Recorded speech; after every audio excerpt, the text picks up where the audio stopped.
Boa noite, irmãos. Mais uma vez estamos aqui para adorar ao Senhor no estudo da Palavra de Deus. Vamos continuar estudando na primeira epístola de João. E agora vamos para 1 João, capítulo 2, do verso 2 ao 14. Mas antes vamos revisar um pouco do que nós já observamos. No capítulo 1 da primeira epístola de João, nós estudamos sobre a comunhão com Deus. A comunhão com Deus nos traz alegria. Você ter comunhão com Deus te traz felicidade. E esta comunhão certamente significa você ter coisas em comum com Deus e ter um relacionamento com Deus. Ainda no capítulo 1, nós observamos que comunhão com Deus é andar na luz. Quando você está constantemente andando na luz, em obediência ao Senhor, significa que você tem comunhão com Deus. O que você diz ter realmente é verdade. Não é somente um discurso vazio. Você diz que é da luz e então você anda na luz. Isso é ter comunhão com Deus. Vimos também em 1 João, capítulo 2, do verso 1 ao 7, que essa comunhão com Deus envolve guardar os mandamentos de Deus, que é idêntico, análogo a andar na luz. Quem guarda os mandamentos do Senhor é porque anda na luz. E essa pessoa certamente tem comunhão com o Pai e com o Filho. Mas aquele que diz que tem comunhão com Deus, mas não guarda os mandamentos de Deus, como pode estar falando a verdade? E João nos leva a refletir sobre isso e a mostrar que o Senhor nosso Deus observa os nossos atos, as nossas obras, não para a salvação, certamente, mas para a santificação. Ter comunhão com Deus, andar na luz, é guardar os mandamentos do Senhor. E vimos também, no último domingo, em 1 João capítulo 2, do verso 7 ao 11, que andar na luz é amar o irmão.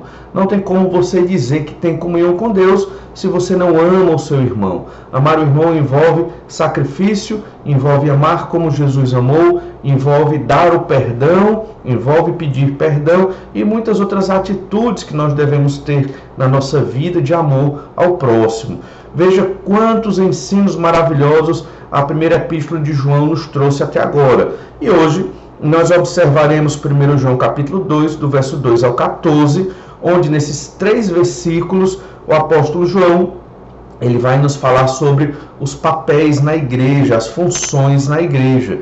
E a ideia ao ler esses versículos é meditar de que nós devemos cumprir os nossos papéis na igreja de Deus, na igreja do Senhor Jesus Cristo. Acredito que você vai se encaixar nesses papéis aqui, nessas funções, e então você vai meditar sobre como você está agindo dentro da igreja do Senhor Jesus Cristo. João, ele falou que devemos andar na luz e envolve também cumprir o nosso papel na igreja, uma forma de andar na luz. Vamos ler então 1 João, capítulo 2, do verso 12 ao verso 14. 1 João 2, 12 ao 14. Diz assim: Filhinhos, eu vos escrevo porque os vossos pecados são perdoados por causa do seu nome. Pais, eu vos escrevo porque conheceis aquele que existe desde o princípio. Jovens, eu vos escrevo porque tendes vencido o maligno. Filhinhos, eu vos escrevi porque conheceis o Pai. Pais, eu vos escrevi porque conheceis aquele que existe desde o princípio.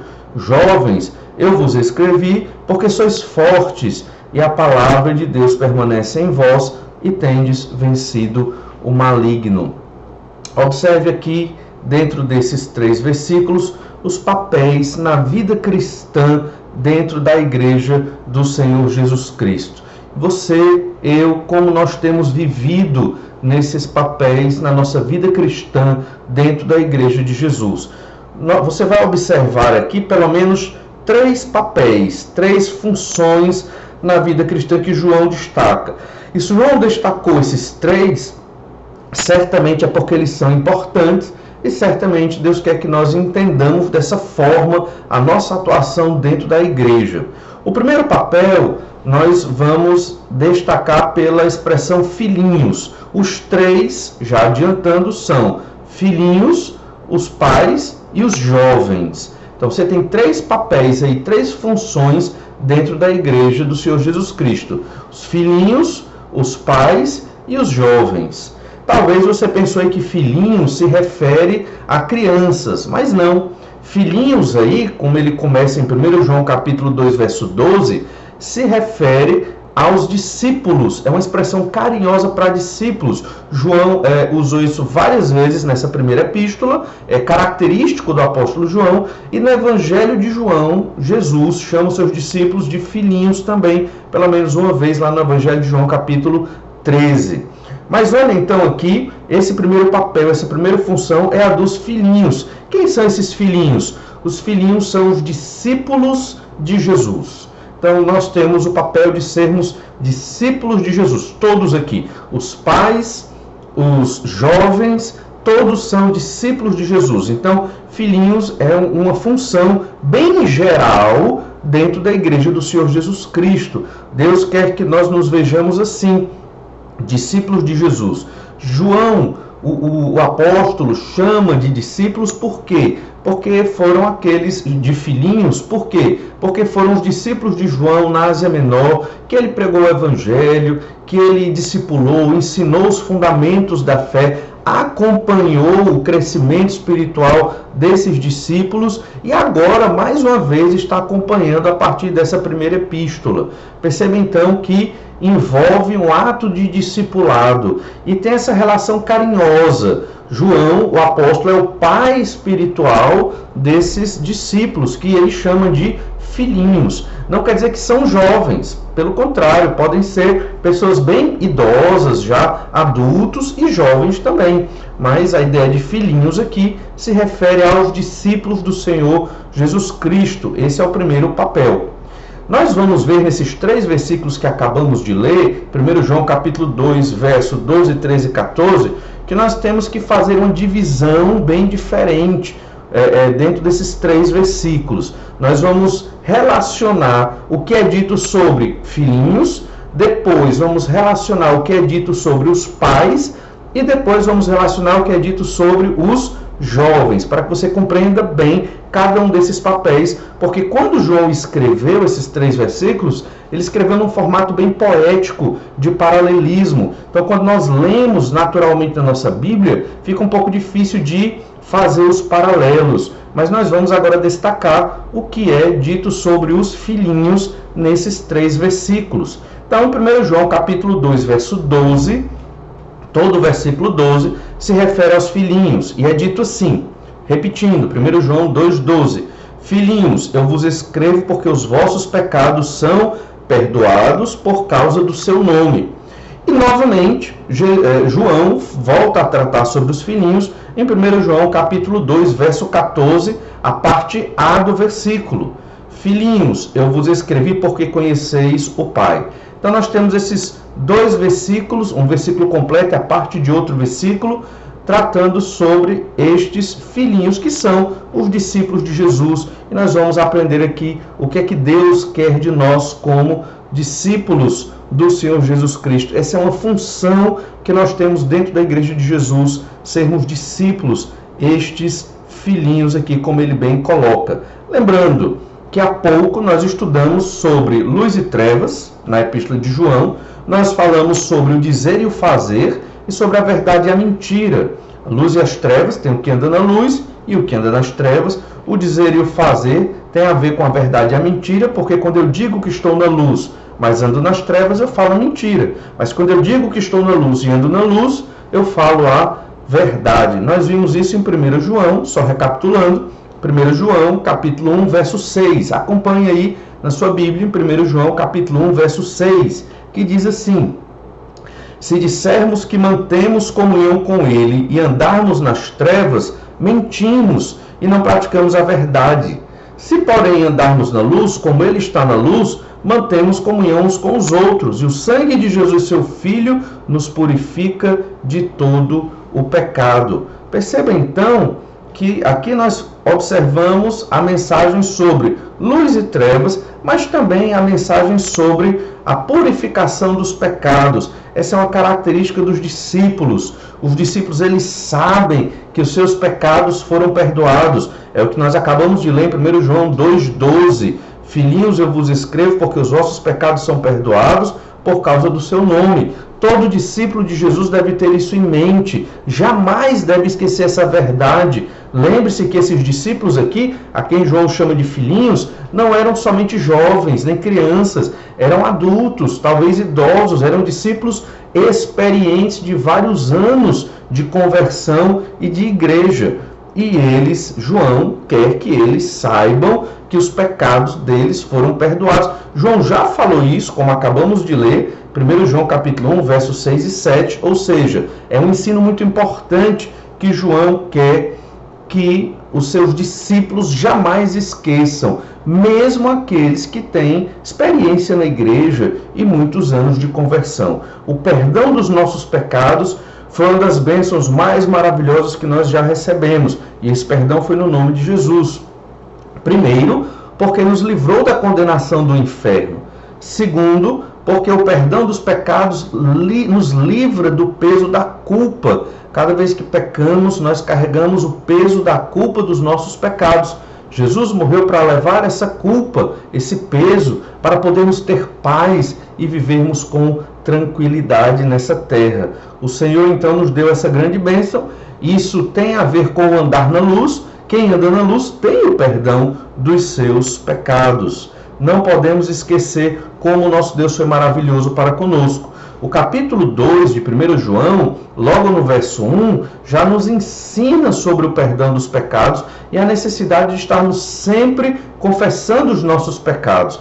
1 João capítulo 2, verso 1. Vamos ler novamente, diz assim, 1 João 2, 1. Filhinhos meus, estas coisas vos escrevo para que não pequeis. Se todavia alguém pecar, temos advogado junto ao Pai, Jesus Cristo, o justo. Então, mais uma vez, já falamos sobre esse texto, mas repetindo, é muito importante esse versículo.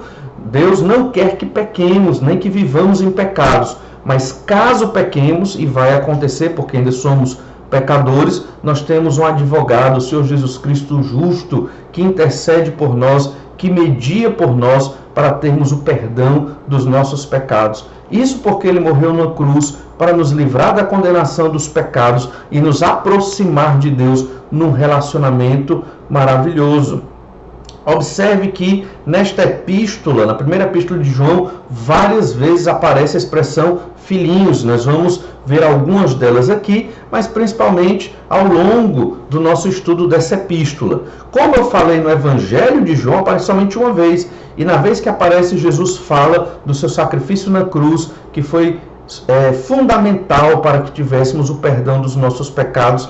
Lá no Evangelho de João, capítulo 13, verso 33, fala sobre Jesus chamando seus discípulos de filhinhos. E ali foi logo após a ceia do Senhor, já entrando no momento do sermão do cenáculo, os últimos momentos ali de Jesus na terra. João capítulo 13, verso 33, diz assim: Filhinhos, ainda por um pouco estou convosco, buscar-me-eis, e o que eu disse aos judeus também agora vos digo a vós outros, para onde eu vou, vós não podeis ir. Jesus está se referindo à sua morte, ressurreição e subida aos céus, já preparando os seus discípulos para isso. Perceba então como está ligado essa ideia da morte de Cristo, o perdão dos pecados e os discípulos do Senhor Jesus. Nós, como discípulos, devemos ter sempre em mente o sacrifício do Senhor para nos dar o perdão dos nossos pecados. Somos discípulos do Senhor Jesus Cristo porque Ele morreu na cruz pelos nossos pecados. Olha, imagine se Jesus não tivesse morrido na cruz. Imagine se o Senhor Jesus não tivesse carregado a culpa dos nossos pecados.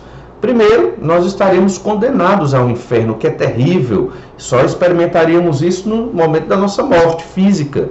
Segundo, nós estaríamos sofrendo enormemente hoje. Olhe, lembre do Salmo 32, verso 1.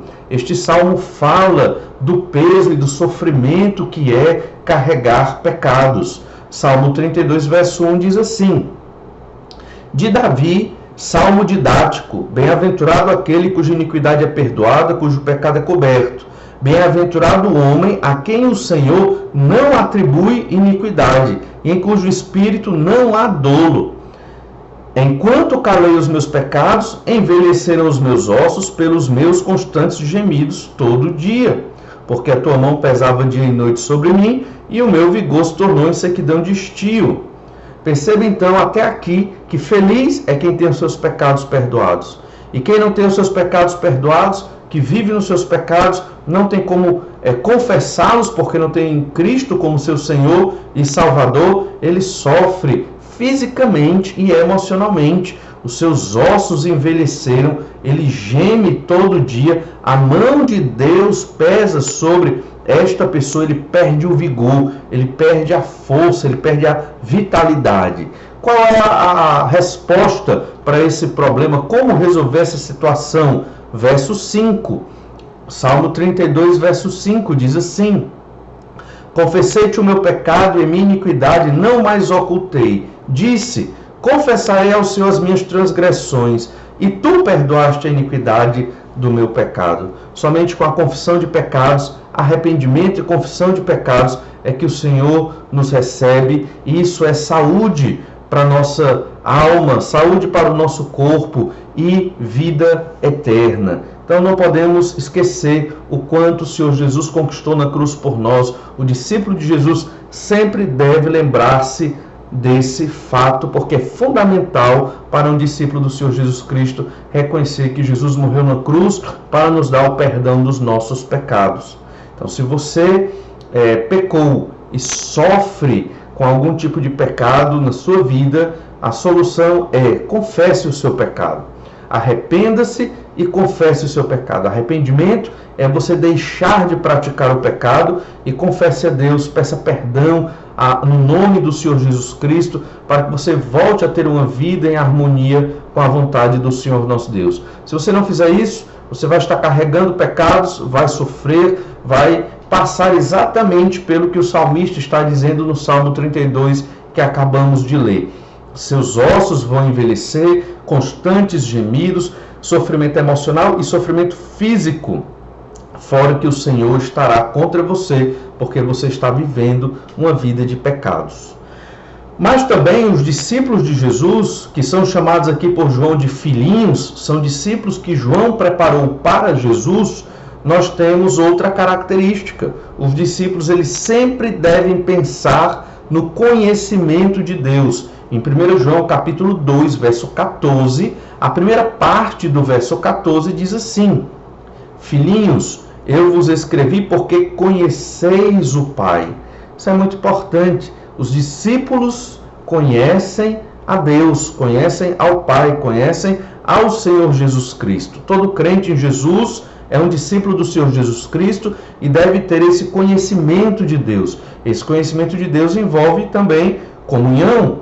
Em 1 João capítulo 1, verso 3, nós falamos um pouco sobre isso. Olha 1 João capítulo 1, verso 3. O que temos visto e ouvido, anunciamos também a vós outros, para que vós igualmente mantenhais comunhão conosco. Ora, a nossa comunhão é com o Pai e com seu Filho, Jesus Cristo. Conhecer a Deus envolve saber da mensagem de Deus, conhecer o Pai, saber do que o Pai gosta, quais as características, os atributos do Pai, é ter comunhão com Deus. Então, estamos falando aqui de algo bem íntimo. O apóstolo Paulo, que também foi discípulo do Senhor Jesus Cristo, ele entendeu muito bem essa verdade. Tanto que ele colocou o conhecimento de Cristo como a coisa mais importante da sua vida. Ele deixou tudo para ter o conhecimento de Cristo, ou seja, para conhecer a Jesus, para ser um discípulo de Jesus. Nós lemos isso lá em Filipenses capítulo 3, verso 8. Filipenses 3, 8 diz assim: sim, deveras considero tudo como perda, por causa da sublimidade do conhecimento de Cristo Jesus, meu Senhor, por amor do qual perdi todas as coisas e as considero como refúgio para ganhar a Cristo. Então, ele considerou tudo na sua vida como lixo, refúgio, Ele perdeu tudo, considerou tudo como segundo, terceiro lugar na sua vida para obter o conhecimento de Cristo Jesus. Conhecimento para a salvação, conhecimento para a sua santificação e para ser um discípulo do Senhor Jesus Cristo. Irmãos, isso deve nos trazer à memória o quanto nós valorizamos o conhecimento que nós temos de Deus. Nós que já cremos em Jesus há algum tempo, já temos um bom conhecimento de Deus, ou pelo menos deveríamos ter, pelo que já conhecemos da palavra de Deus, pela nossa vida com Deus, em comunhão, em oração, observando como Deus tem agido na nossa vida, tem agido na sociedade ao nosso redor, à luz de tudo que já aprendemos da Escritura, da Bíblia Sagrada.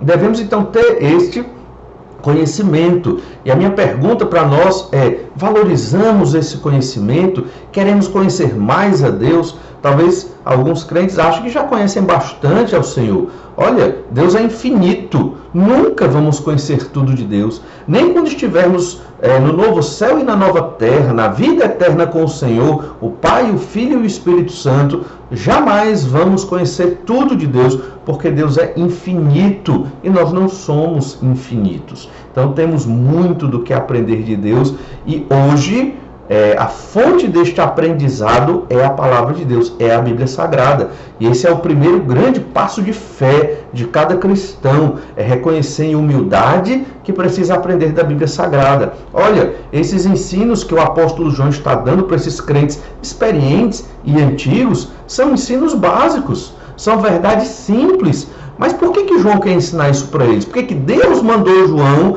escrever essa epístola e ensinar essas verdades para esses crentes? Porque era necessário, da mesma forma que é necessário aprendermos tais verdades hoje. Eu sou discípulo de Jesus, você é discípulo de Jesus. Temos que sempre nos lembrar do perdão dos pecados, no nome de Jesus, e também do conhecimento de Deus, o quanto é valioso, precioso e importante conhecer a Deus. Ainda, não podemos esquecer que o contexto dessa epístola, e mais à frente vamos verificar isso melhor, mas que o contexto dessa epístola trata também de falsos mestres, falsos profetas, que estão ensinando um evangelho errado, estão ensinando uma outra verdade, uma verdade que não é a verdade da palavra de Deus, um ensino errado sobre Jesus. Como nós já falamos outrora, em outro dia, estão ensinando que Jesus ele veio somente em espírito, de modo que Jesus não se fez carne. Isso significa que Jesus era como um fantasma, só um espírito. Jesus não tinha carne. E se Jesus não tinha carne, como se explica sua morte na cruz e sua ressurreição? Não se explica. Por isso que é um grande e grave erro esse tipo de ensino.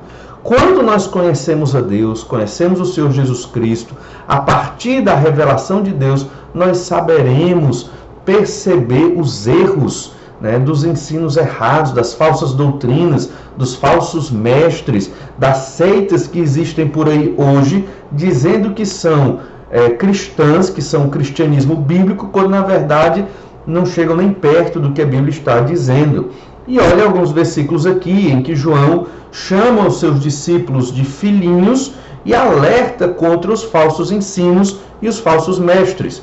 Em 1 João capítulo 2, verso 18, diz assim: filhinhos, já é a última hora, e como ouvistes que vem o anticristo, também agora muitos anticristos têm surgido, pelo que conhecemos que é a última hora. Então tem surgido muitos anticristos. E veja bem, se naquela época, essa epístola aqui foi escrita provavelmente no ano 85 depois de Cristo, naquela época já era a última hora, quanto mais hoje. Hoje é a última hora, cada vez mais perto da volta do Senhor Jesus Cristo. E tem surgido aí estes anticristos, ou seja, falsos cristos falando ensinos errados sobre Jesus e sobre a pessoa do Pai, a pessoa de Deus. Então temos que ter cuidado, os discípulos de Jesus devem estar atentos contra os falsos ensinos. Olha 1 João capítulo 4, verso 4. Filhinhos, vós sois de Deus e tendes vencido os falsos profetas, porque maior é aquele que está em vós do que aquele que está no mundo. Então Jesus, que está em nós, ele nos dá condição e força para vencer os falsos profetas. Então, conhecendo a Deus, saberemos quem são os falsos profetas. Quando comparamos o ensino desses falsos profetas com o que a Bíblia diz sobre o Pai, o Filho e o Espírito Santo, nós saberemos quem está com a verdade, certamente a palavra do Senhor. Por isso, é muito importante ter o conhecimento de Deus. Olha ainda 1 João capítulo 3, verso 7.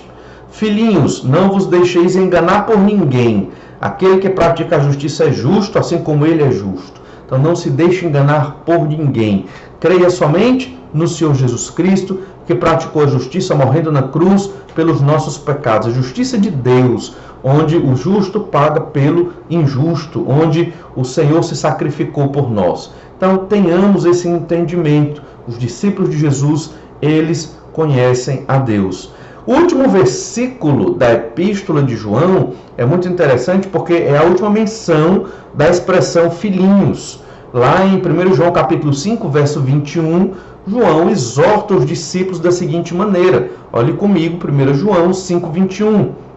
Filhinhos, guardai-vos dos ídolos. Se nós conhecemos bem a Deus, conhecemos bem a Jesus, nós saberemos nos guardar dos ídolos, principalmente aqueles ídolos do coração, as riquezas e outros ídolos que estão dentro do nosso coração, saberemos tirá-los dali e colocar somente o Senhor, nosso Deus, sentado no trono das nossas vidas. Irmãos, os discípulos de Jesus são chamados aqui de filhinhos. Eles devem ter o entendimento do perdão dos pecados e o conhecimento de Deus. Esse é o papel, um dos papéis principais na igreja do Senhor Jesus Cristo, dos crentes, é serem discípulos. Como discípulos, jamais esqueçamos o que Jesus fez na cruz, pelo perdão dos nossos pecados, jamais esqueçamos de conhecer e valorizar o conhecimento de Deus, conhecimento que nós aprendemos sobre Deus através da Bíblia Sagrada. Agora tem um segundo papel que é o dos pais. Lembre-se, 3 papéis dentro da igreja de Jesus. O papel dos filhinhos, que são os discípulos, já vimos, o papel dos pais e em seguida o papel dos jovens. Os pais aqui têm um papel muito importante. Pais aqui são os responsáveis pelo conhecimento de Deus na igreja. E quando eu falo pais, eu estou falando pai e mãe. São os progenitores, são aqueles que cuidam dos seus filhos. Dentro da igreja do Senhor Jesus Cristo, nós temos os pais. É um papel de muitos dos que estão ali dentro da igreja. E nós temos 2 partes de 2 versículos aqui, de 1 João capítulo 2, que falam dos pais. É 1 João 2, verso 13, a parte A, a primeira parte do versículo. Pais, eu vos escrevo porque conheceis aquele que existe desde o princípio. E temos também 1 João capítulo 2, verso 14, a parte B do versículo, que diz assim: Pais, eu vos escrevi porque conheceis aquele que existe desde o princípio. Você deve ter percebido aqui que tanto 1 João 2, 13a como 1 João 2, 14b são idênticos, não muda praticamente nada. A única parte que muda dos 2 versículos é o tempo do verbo escrever. Você vê que em 1 João 2, 13a o verbo está eu vos escrevo. E 1 João 2, 14b o verbo está eu vos escrevi. Essa mudança do presente para o passado se refere ao tempo de experiência desses pais. Ou seja, eles já têm um conhecimento de Deus, eles já conhecem aquele que existe desde o princípio há muito tempo. Há um bom tempo que são convertidos, há um bom tempo que eles vivem no exercício da piedade, da vida cristã, têm contato com Deus, com a pregação do Evangelho, com a igreja de Jesus, com a palavra do Senhor e têm recebido os ensinos do apóstolo João. Então essa mudança do presente para o passado no verbo escrever se refere à experiência que estes pais têm na vida cristã. Esses pais também são discípulos de Jesus e, como discípulos, eles são responsáveis para fazer a propagação do conhecimento de Deus. Observe que os 2 versículos que se repetem, praticamente são idênticos, eles trazem uma informação muito importante, porque conheceis aquele que existe desde o princípio. Se vocês conhecem aquele que existe desde o princípio, significa que vocês são responsáveis como pais para a proclamação desta verdade, desse ensino sobre Deus, sobre quem é Deus, o real ensino sobre o Pai nas Escrituras, até para fugir e ir contra os ensinos errados dos falsos profetas. Lembre-se dos dois verbos, eu vos escrevo, eu vos escrevi. Esses verbos se referem a um conhecimento presente e a um conhecimento passado de Deus, ou seja, eles têm experiência no conhecimento daquele que existe desde o princípio, que é o Pai, que é o Criador de todas as coisas. Os pais aqui andam na luz, conhecem a Deus, têm comunhão com Deus e por isso têm a responsabilidade de propagar o conhecimento de Deus às futuras gerações, começando com seus filhos dentro das suas próprias casas. Isso, irmãos, tem sido esquecido de muitas famílias. Muitos pais cristãos acreditam que a tarefa do ensino da Bíblia é da igreja somente. Mas não é somente da igreja, é fundamentalmente dos pais. Os pais, pai e mãe, têm a responsabilidade diante de Deus, vemos isso claramente na Escritura, têm a responsabilidade de ensinar a palavra de Deus para os seus filhos, desde pequenininhos até a idade da sua vida adulta. A igreja é a comunidade dos convertidos, onde todos aprendemos da palavra de Deus, sim. No entanto, a igreja não está reunida todo dia da semana, todos os momentos do dia. Então é necessário, principalmente nos dias de hoje, que os pais se empenhem em falar da palavra de Deus para seus filhos, nos seus lares, em momentos de intimidade, ou então numa viagem no transporte, ou em outro momento de lazer, mas sempre mencionando as verdades da palavra de Deus. Um texto no Antigo Testamento que nos lembra bem a responsabilidade dos pais ao ensinar seus filhos sobre o conhecimento de Deus, está lá em Deuteronômio capítulo 6, falando ali da necessidade dos pais ensinarem os seus filhos na nação de Israel. Olha Deuteronômio capítulo 6, verso 4, diz assim: Ouve, Israel, o Senhor nosso Deus é o único Senhor. Amarás, pois, o Senhor teu Deus de todo o teu coração, de toda a tua alma e de toda a tua força.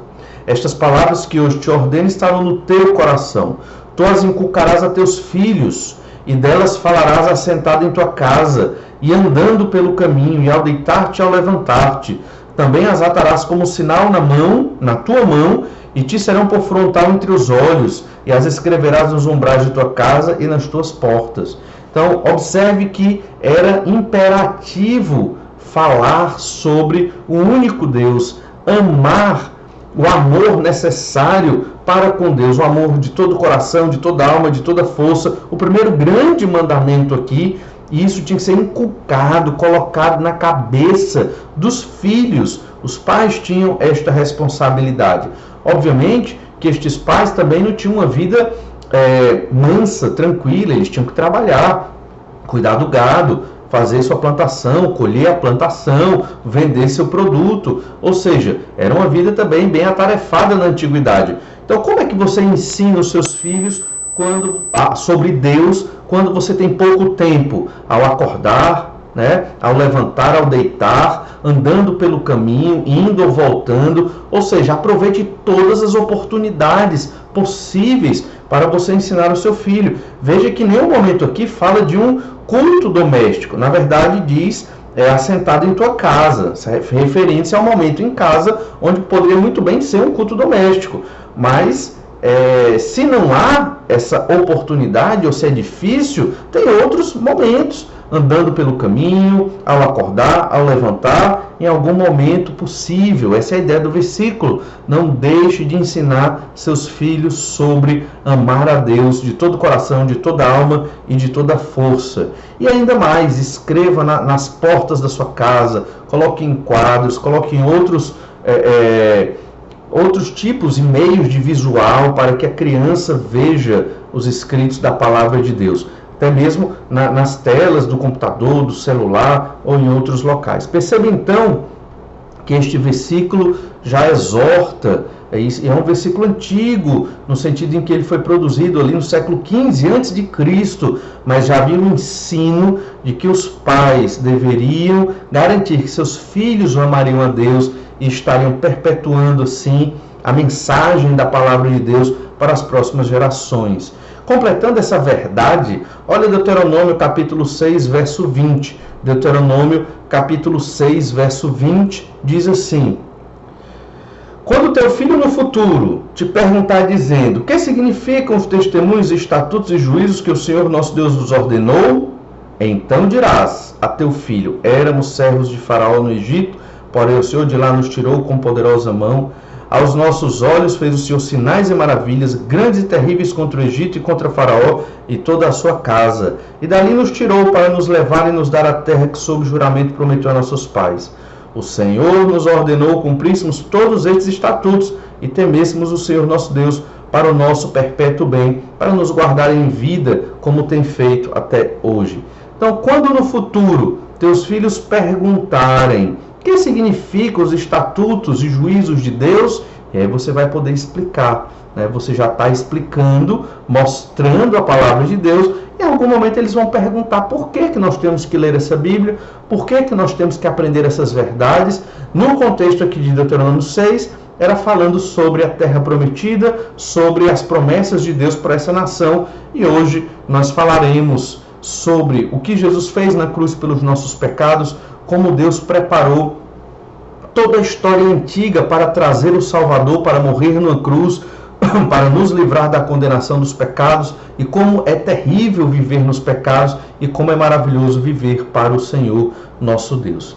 Veja, irmãos, a importância dos pais ensinarem seus filhos sobre o conhecimento de Deus, principalmente aqueles que são pais experientes no conhecimento da palavra e que já têm longos anos de vida cristã. Só para relembrar, Provérbios 22:6 diz: ensina a criança no caminho que deve andar, e ainda quando for velho, não se desviará dele. Temos que ensinar as crianças no caminho de Deus, no conhecimento do Senhor. O Novo Testamento também traz o mesmo ensino. Efésios capítulo 6, verso 4 diz: e vós, pais, não provoqueis vossos filhos à ira, mas criai-os na disciplina e na demonstração do Senhor. Devemos criar os nossos filhos na demonstração, na disciplina, e obviamente aqui está implícito o ensino do conhecimento sobre Deus, o ensino sobre amar a Deus.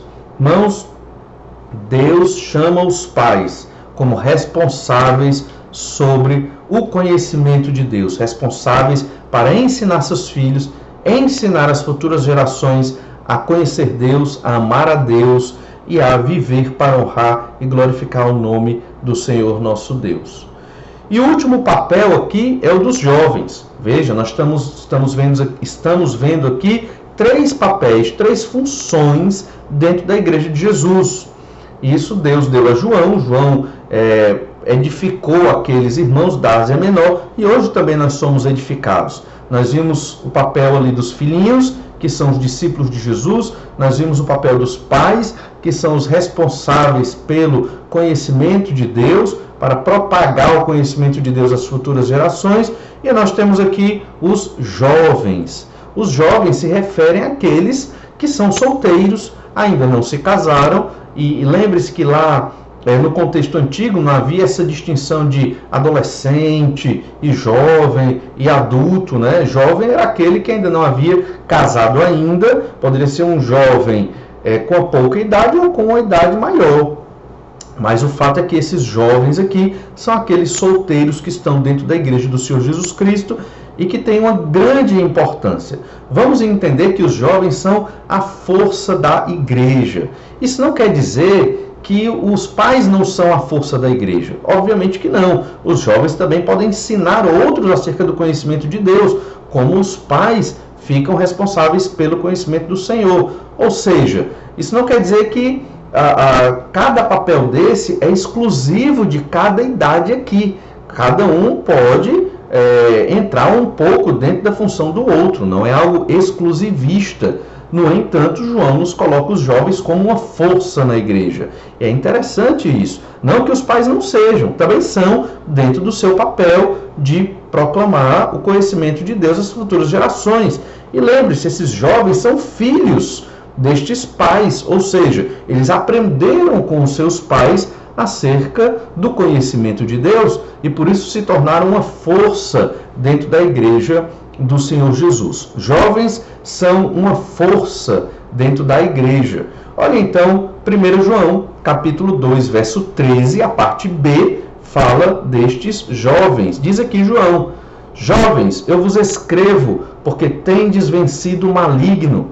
E 1 João, capítulo 2, verso 14, a parte C, a terceira parte do versículo. 1 João 2,14, C. Jovens, eu vos escrevi, porque sois fortes, e a palavra de Deus permanece em vós, e tendes vencido o maligno. Você já percebe aqui algumas características importantes desses jovens. Primeiro é que eles têm vencido o maligno, estão lutando contra o diabo, contra as tentações, contra as armadilhas na sua vida. E veja que no versículo 14 diz que eles são fortes. Então isso é muito importante, por isso que os jovens são uma força na igreja. Esses jovens aqui se referem aos filhos, aos solteiros, aqueles que estão na igreja, estão lutando contra o maligno. O fato de eles terem vencido o maligno aqui traz duas características. Uma, já mencionamos, eles são fortes. E a outra é que eles permanecem na palavra de Deus. Olha o verso 14. Porque sois fortes e a palavra de Deus permanece em vós, tendes vencido o maligno. Além de serem fortes, são fortes porque a palavra de Deus permanece neles. Observe então que é necessário ter o conhecimento da palavra. Os jovens têm que ter o conhecimento da Bíblia para poder vencer as tentações e as artimanhas do maligno. Lá em Tiago, capítulo 4, verso 7, é um texto muito importante sobre como vencer o diabo. E Tiago nos mostra que ser forte aqui, resistir às tentações, significa se submeter a Deus. Olha o que diz Tiago 4, verso 7. Sujeitai-vos, portanto, a Deus, mas resisti ao diabo e ele fugirá de vós. Quando eu me sujeito a Deus, obedecendo a Deus, em humildade ao Senhor, sou submisso à palavra de Deus, eu vou conseguir resistir às tentações do diabo e ele vai fugir, pelo menos por enquanto, e vai me deixar em paz. Jovens têm que ter esse conhecimento da palavra, porque só assim se tornam fortes e só assim vão conseguir vencer Satanás, vencer o maligno. Uma das grandes tentações de Satanás, do maligno, na vida não só dos jovens, mas de todos os crentes, é achar que nós não temos força para vencer as tentações. E na verdade, em nós mesmos, nós não temos essa força, mas o Espírito Santo de Deus nos capacita, nos fortalece. O conhecimento da palavra de Deus nos ajuda a vencer as tentações. Lá em 1 Coríntios, capítulo 10, verso 13, nós percebemos o quanto nós podemos vencer as tentações que vêm sobre nós. Olha 1 Coríntios 10, 13. Não vos sobreveio tentação que não fosse humana, mas Deus é fiel e não permitirá que sejais tentado além das vossas forças. Pelo contrário, juntamente com a tentação vos proverá livramento, de sorte que a possais suportar. Então, Deus permite que sejamos tentados, mas essa tentação, saiba que ela não é além do que nós podemos suportar. Podemos vencer a tentação, podemos dizer não ao pecado. Há um escape para que não caiamos no pecado. Temos o Espírito Santo para nos fortalecer contra estas tentações. Para isso é necessário conhecer a palavra de Deus. Existem algumas tentações muito típicas dos jovens. Tentações como soberba, tentações na área da riqueza, jovens ambiciosos que acham que ter riqueza é igual a ter felicidade. Existe a tentação na área sexual, uma tentação muito forte na área da sensualidade nos dias de hoje. Então, os jovens são muito tentados, os ambientes não são propícios na sociedade, os ambientes não são propícios a um jovem crente. E muitas vezes, quando ele está na escola ou na universidade, são poucos aqueles amigos cristãos que ele pode contar. Então, é necessário buscar a Deus, é necessário conhecer mais da Escritura. E lembre-se que o Senhor Jesus Cristo também foi tentado. Quando ele esteve 40 dias e 40 noites ali no deserto, jejuando e orando, o maligno o tentou. Satanás o tentou com o quê? O tentou com o pão. Jesus estava com fome, certamente, jejuando muitos dias. Satanás o tentou também com o conhecimento de si mesmo, aquela confiança naquilo que ele estava fazendo. Satanás queria pôr em dúvida, né, o entendimento de Jesus sobre ele ser o Messias. E uma terceira tentação foi sobre as riquezas e a idolatria. Parece que as duas coisas sempre estão muito ligadas, riqueza e idolatria. Mas olhe como Jesus respondeu. Jesus respondeu à tentação de Satanás citando a Bíblia.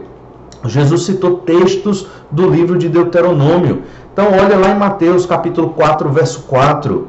Jesus, porém, respondeu: está escrito, não só de pão viverá o homem, mas de toda palavra que procede da boca de Deus. Então Satanás chegou tentando com o pão, dizendo que ia transformar aquela pedra em pão para ele comer ali. E então o Senhor Jesus Cristo disse: não preciso. A palavra de Deus é suficiente para mim. Ainda em Mateus capítulo 4, versículo 7, Jesus respondeu: não tentarás o Senhor teu Deus. Veja como o Senhor Jesus, ele entendia o que Satanás estava tentando levá-lo a duvidar do poder de Deus e da sua função de Messias ali naquele momento. E em Mateus capítulo 4, verso 10, então Jesus lhe ordenou: retira de Satanás, porque está escrito, ao Senhor teu Deus adorarás e só a ele darás culto.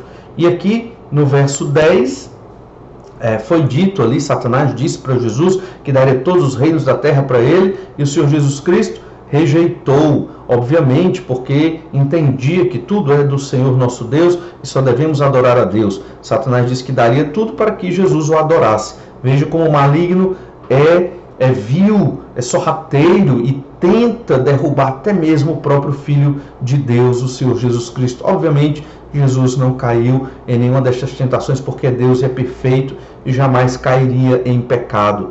Mas, irmãos, fica o ensino para todos nós. Devemos resistir às tentações com a palavra de Deus. E para isso é necessário conhecer a Bíblia, ter conhecimento da palavra. Jovens são fortes na igreja quando vencem o maligno. E como é que os jovens vencem o maligno? Tendo conhecimento da palavra de Deus. Jovens com vidas puras, com vidas santificadas, com objetivos de vida, visando um casamento, uma família, visando a glória de Deus. Olha, um testemunho de jovens assim é extremamente impactante na nossa sociedade. É um testemunho maravilhoso que glorifica o nome de Deus e que mostra aos outros que estão perdidos nos pecados, aos outros jovens que estão longe de Deus, mostra que há uma outra possibilidade de vida, uma vida muito melhor, uma vida muito mais alegre, revigorante, uma vida maravilhosa com o Senhor Jesus Cristo. Nós vimos então o papel dos filhos, os filhinhos, melhor dizendo, que são os discípulos de Jesus, que devem sempre lembrar do perdão e do conhecimento de Deus. Vimos o papel dos pais responsáveis por proclamar o conhecimento de Deus às futuras gerações, principalmente dos seus filhos. E vimos o papel dos jovens, que são uma força na igreja, quando guardam a santidade, quando vencem o maligno, ao conhecer cada vez mais a palavra do Senhor nosso Deus. O apóstolo João registrou esses papéis da igreja para que a igreja entenda qual a sua missão, para que a igreja cada vez mais se fortaleça no conhecimento de Deus, para a glória de Deus, mantendo comunhão com o Senhor, andando na luz, para que o Senhor nosso Deus seja glorificado. Mas antes de encerrarmos essa meditação, é importante destacar dois elementos. Um deles é que em vários momentos João disse que escreve, eu escrevo, e então ele diz o que ele está colocando ali. Por que João usou muitas vezes o verbo escrever? Muito provavelmente porque quando você fala algo e apenas diz, verbalmente aqui, oralmente, aquela palavra pode ser levada pelo vento. É uma palavra, usando essa expressão, que se perde e talvez não se lembre mais. Mas quando você escreve e registra, significa que ela tem um peso maior. Ela não se perde, está registrado e deve ser observada. João escreveu estes papéis dos filhinhos, dos pais e dos jovens, porque é importante na vida da igreja do Senhor Jesus Cristo. É importante que cada um siga o ensino de Deus sobre cada um destes papéis. Um mais geral, dos discípulos, os filhinhos, e outros dois específicos, o dos pais e o dos jovens, que certamente são filhos destes pais, dentro dessa comunidade de crentes a quem João escreveu nas igrejas da Ásia Menor. E o último ensino aqui é sobre a família. Não devemos esquecer que pais e jovens se referem a uma família. Deus está dizendo que todos somos discípulos de Jesus e desses discípulos existem famílias. As famílias cristãs dentro da igreja são o fundamento da igreja e que devem promover um ambiente de conhecimento de Deus, de oração, de luta contra o pecado, de amor uns para com os outros e amor ao Pai, ao Filho e ao Espírito Santo. Não vamos esquecer dessas verdades tão significativas que aprendemos nestes versículos. E aí a ideia principal: cumpramos nossos papéis na vida cristã. Essa exortação do apóstolo João aqui, é isso que Deus quer nos fazer lembrar.